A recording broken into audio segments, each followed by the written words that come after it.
Chapter 3, प्यार या पागलपन। सुबह की हल्की धूप खिड़की से झांक रही थी, पर आहना के कमरे में अंधेरा था।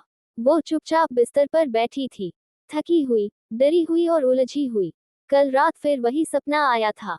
एक कार आग में जलती हुई, कोई उसे पुकारता हुआ, नायरा भागो। और फिर एक विस्फोट। वो चौंक कर उठी थी, सांसें तेज, पसीने से तर। कभी लगता ये सिर्फ सपना है, कभी लगता जैसे उसकी किसी भूली हुई जिंदगी का हिस्सा। वो शीशे के सामने खड़ी हुई और खुद से बोली, मैं आखिर कौन हूँ, और क्यों आरव सर को देखकर ऐसा लगता है कि सब कुछ मेरे आसपास घूम रहा है। दूसरी तरफ आरव राजवंश अपने प्राइवेट शूटिंग रेंज में था। उसके हाथ में गन थी, लेकिन निगाहें एम पर नहीं, बस एक नाम पर टिकी थी, आहना। वो हर गोली के साथ फुसफुसा रहा था, तुम भाग नहीं सकती, आना, इस बार नहीं। राघव अंदर आया। Boss, last night inspector Rana was asking about you. Aarav ने कहा, he is always asking about me. Let him, sir, but he found something from Dehradun case. Aarav ने बंदूक रखी। देहरादून, हाँ, वही accident case, years ago. He said a girl named Naira Sharma never died officially. Her body was never found. Aarav की सांसें भारी हो गईं। उसके होठों से निकला, तो फिर मैं सही था, वो लौटी है। दोपहर का समय था। आना अपनी वर्कशॉप में डिजाइन्स पर काम कर रही थी, पर उसका मन नहीं लग रहा था।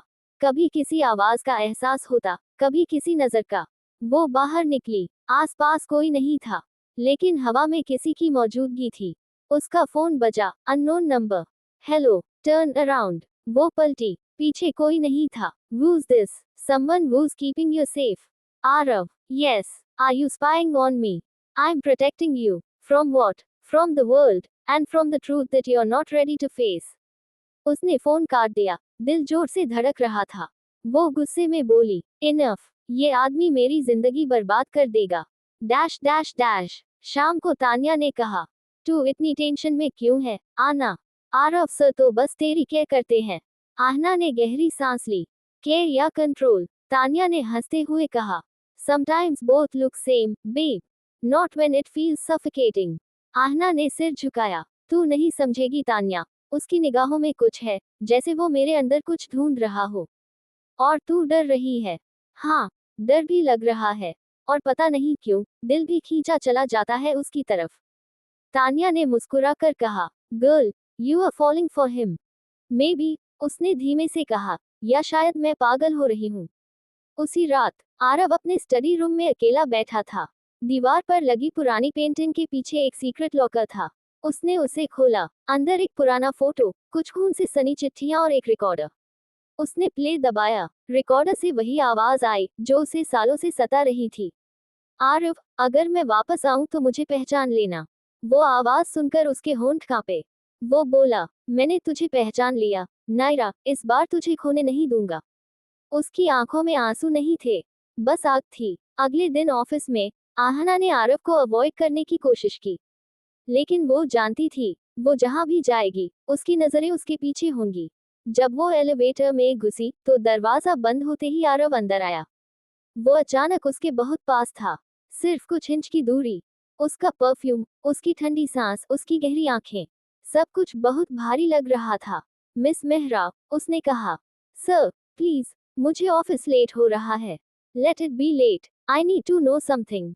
क्या क्या तुम्हें मुझसे डर लगता है? उसके सवाल ने उसे रोक दिया। वो बोली, हाँ, कभी कभी।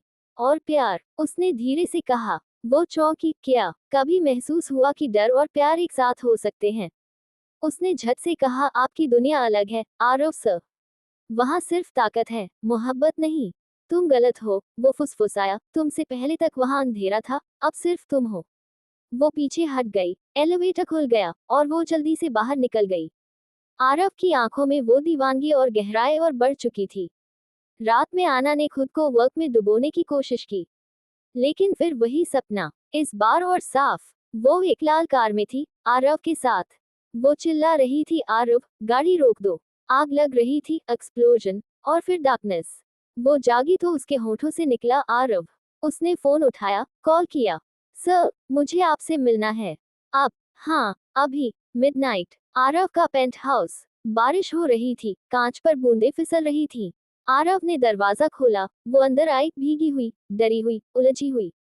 आना, व्हाट हैपेंड? मुझे हर रात वही सपना आता है। कौन सा सपना? कार एक्सीडेंट, फायर, और कोई चिल्लाता है, नायरा। आरव का चेहरा सख्त हो गया। तुम्हें ये नाम कहाँ से याद आया? मुझे नहीं पता, बस याद आ रहा है, जैसे ये मेरी कहानी हो। वो धीरे से आगे बढ़ा, उसके पास आकर बोला, because it is your story. क्या मतलब? तुम वही हो, आना, तुम नायरा हो। वो पीछे हटी, आप पागल हैं। मैं भी, उसने कहा, लेकिन मेरी पागलपन में सच्चाई है। वो उसे अपनी स्टडी में ले गया। पुरानी तस्वीरें, वही रिंग, और एक फटी हुई डायरी। उसने डायरी खोली। पहले पन्ने पर लिखा था, टू माई आरव, अगर मैं चली जाऊं तो मेरी याद को कभी मत मरने देना। आहना की आंखों में आंसू आ गए। ये मेरी राइटिंग है। हाँ, आरव बोला, और यही वो सबूत है जो दुनिया ने कभी नहीं देखा। वो फुसफुसाई, तो मैं सच में, हाँ, तुम मेरी नायरा हो, मेरी जिंदगी, मेरी दीवानगी। वो पीछे हटी। नहीं, मैं आहना हूँ, नायरा नहीं। आप झूठ बोल रहे हैं। आरव ने उसका हाथ पकड़ा। सच्चाई से भागने से वो बदल नहीं जाती। आप मुझे डराते हैं, क्योंकि तुम मुझे याद नहीं करती। आप पागल हैं। प्यार में हर कोई पागल होता है, आना, फर्क बस इतना है कि मैं ये मानता हूँ। वो उसका हाथ छुड़ाकर बाहर भागी। बारिश में भीगती हुई, रोती हुई, उलझी हुई। आरव दरवाजे तक आया। भाग लो जितना भाग सकती हो, लेकिन मेरा प्यार तुम्हें ढूंढ ही लेगा। वो हंसा, पर वो हंसी एक टूटे दिल की नहीं थी, एक दीवाने की थी। उस रात आहना सड़कों पर अकेली थी। बारिश में चलते हुए उसने खुद से कहा, क्या वाकई मैं वही हूँ, या ये सब उसके पागलपन की कहानी है? उसके पीछे एक कार रुकी। वो पलटी, इंस्पेक्टर अर्जुन राणा था। मिस आना मेहरा जी, मुझे आपसे आरव राजवंश के बारे में बात करनी है।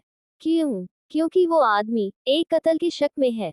वो सन रह गई। कौन सा कत्ल? एक लड़की का नाम था नायरा शर्मा। उसके पैरों के नीचे से जमीन खिसक गई। उसकी आंखों में वही हादसे की झलक थी, आग, चीखें, और आरव का चेहरा।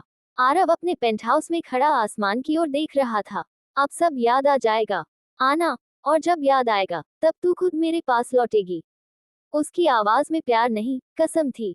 क्योंकि ये दीवानगी अब मुक्ति नहीं, मेरा जुनून है।